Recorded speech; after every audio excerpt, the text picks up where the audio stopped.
And U.S. President Donald Trump has declared that November 27th is an appropriate deadline for Ukraine to accept a new U.S.-backed peace plan. He bluntly said President Volodymyr Zelensky will have to approve this proposal, adding that he will have to like it if any progress is to be made towards ending the war. According to reports, the United States' 28-point draft plan calls on Ukraine to cede territory, accept limits on its military, and renounce ambitions to join NATO.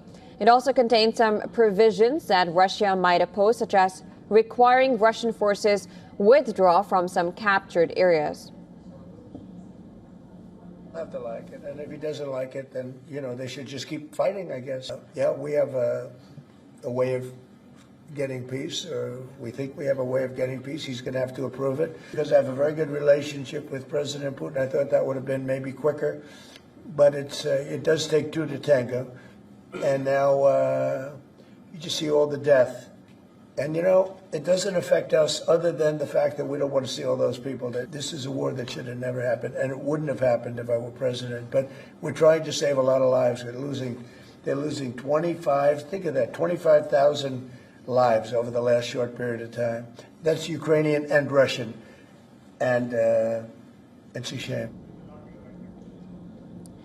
After speaking to U.S. Vice President J.D. Vance on a phone call that lasted for nearly an hour, Ukrainian President Volodymyr Zelensky in a social media post said that Ukraine will work on a peace plan with U.S. and Europe at the advisor level, adding that he respects Trump's efforts to end the war. However, in a video address, he warned of a tough decision that needs to be made over the plan, one that would either make Ukraine lose its dignity or risk losing a key ally. He added that he will not betray his country.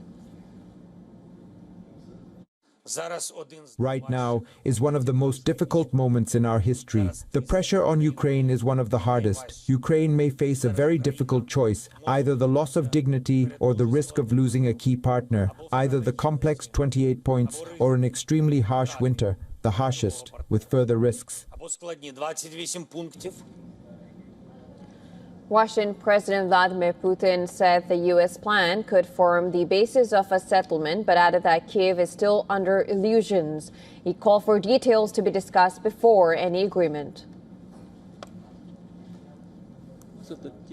I believe it can lay the foundation for a final peaceful settlement. Apparently, Ukraine and its European allies are still under illusions and dream of inflicting a strategic defeat on Russia on the battlefield. If Kyiv does not want to discuss President Trump's proposals and refuses to do so, then both they and the European warmongers must understand that the events that took place in Kupiansk will inevitably be repeated in other key areas of the front line.